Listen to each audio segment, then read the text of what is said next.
member statements today, we will hear from the honourable members for the districts of Placentia West-Bellevue. Surprise, surprise.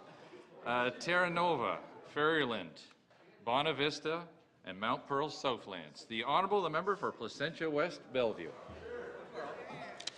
Mr. Speaker, at the risk of sounding repetitive, she's done it again. From silver in Sochi to gold and bronze in Pyeongchang, determined to outdo herself once again, leaving it all on the ice, Marystown's own Caitlin Osmond walked away, or shall I say skated away, from the World Figure Skating Championships in Italy as the first Canadian woman in 45 years to become the reigning world champion.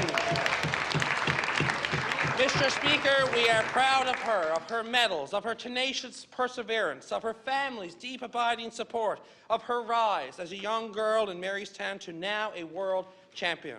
But we are also deeply proud of the joie de vivre that is evident in her every performance. Her smile and grace is just as widely known as her accomplishments. We anxiously await her April homecoming. Mr. Speaker, I ask all honourable members to join me in celebrating Marystown's greatest pride, Newfoundland and Labrador's most decorated and accomplished athlete, Canada's most iconic figure skating Olympic gold medalist, and now the world figure skating champion, Caitlin Osmond. And Mr. Speaker, I am convinced to say the best is yet to come.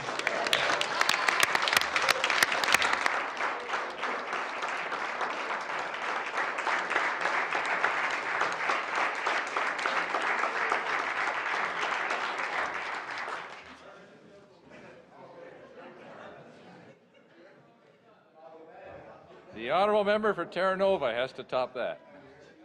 To follow that act, Mr. Speaker. Mr. Speaker, the Terra Nova district is filled with enthusiastic leaders, entrepreneurs, and long-standing community-based organizations. Today, I rise in this honourable House to celebrate the 50th anniversary of the Clarenville Area Consumers Cooperative Society Limited. The history of the co-op dates back to 1967, when local area resident Frank Collins returned from an inspirational 4-H camp in Pasadena. A year later, Frank's vision led to the establishment of the co-op's first provisional board. Today, the co-op, its board and staff are known as leaders in the community, giving generously to support community infrastructure, projects, and programs, thus adding to the abundance of socially responsible businesses and organizations in the area. In partnership with the Lions Club, the co-op provides financial support to schools, playgrounds, hospitals, sporting groups, and other important initiatives within Clarenville and throughout the Bonavista and Southwest Arm region. Mr. Speaker, Mr. Collins' foresight was spot on. Frank saw the possibilities that a cooperative business venture could have on the people of this district. I ask all members to join me in congratulating the Clarenville Area Consumers Cooperative Society Limited for 50 years of dedication to the people and places in the Terra Nova district.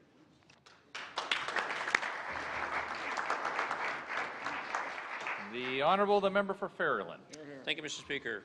Mr. Speaker, I stand in the Honourable House today to recognise John and Carol Ann Devereaux, owners and operators of Edge of Avalon Inn, and their CBDC Tourism Business Award of Excellence, presented at the annual Tourism Excellence Award Gala held on February 22, 2018. John and Carol Ann operate Edge of Avalon in Trepassey, which was previously operated as Trepassey Motel. The CBDC Tourism Business Award of Excellence recognizes businesses that have built a reputation in excelling and continuously improving upon all areas of operation: customer service, human resources, and business results.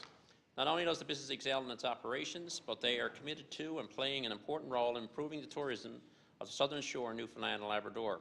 The Devereaux as entrepreneurs have done incredible work in building their business by incorporating new rooms to the facility, introducing a new chef, arranging tours to notable attractions around town, and providing tours to the UNESCO site in Portico South.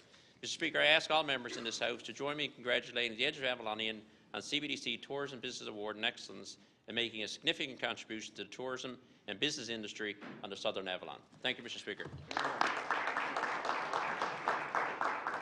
The Honourable, the member for Bonavista. Mr. Speaker, preserving history, culture, and heritage is nothing new on the Bonavista Peninsula. Our region is the place to be, with visitors flocking here to experience what we have to offer. That is certainly true with the English Harbour Arts Centre In 2004, All Saints Anglican Church was deconsecrated and almost demolished. Being the last prominent place of built heritage in English Harbor, Kim and Dave Patton and a group of like-minded individuals decided they were going to save the structure. The association's hard work saw the building refurbished and designated as a heritage site, reopening in 2007. The mandate of the center is the promotion of artistic and cultural education and the preservation of historical and cultural spaces. It hosts artist residencies, craft workshops, gallery exhibitions, musical performances, film screenings, poetry readings, and other events. The impact that the Arts Center has on the region hasn't gone unnoticed. Recently, the English Harbor Arts Association received a 2018 Manic Award in the community category for the work in preserving the church and using it as a venue to foster arts and culture in the Trinity Bight. Please join me in congratulating the association's board, their volunteers, and the community of English Harbor.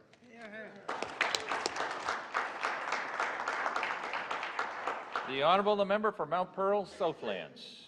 Mr. Speaker, it's my privilege to rise in this Honourable House to offer congratulations to a group of individuals who have made a significant contribution to sport in my community.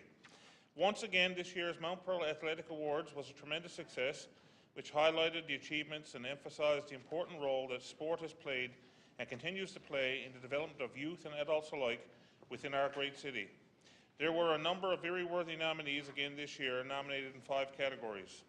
Congratulations to this year's winners: Coach of the Year, Gerard Power of Pearlgate Track and Field; Peter Halliday, Executive of the Year Award winner, Shane Chafe of the Mount Pearl Paradise Youth Bowling and the 5-Pin Bowling Association of Newfoundland and Labrador; Female Athlete of the Year, Erica Hayward; Male Athlete of the Year, Daniel Calloway, both representing Pearlgate Track and Field; and Team of the Year, the Dogs Rugby Club Senior A Men's Team, Goodyear Cup winners. Mr. Speaker, I would ask all members of this Honourable House to join me in congratulating these individuals on this significant accomplishment. Wish them all the very best in their future sporting endeavours. Thank you.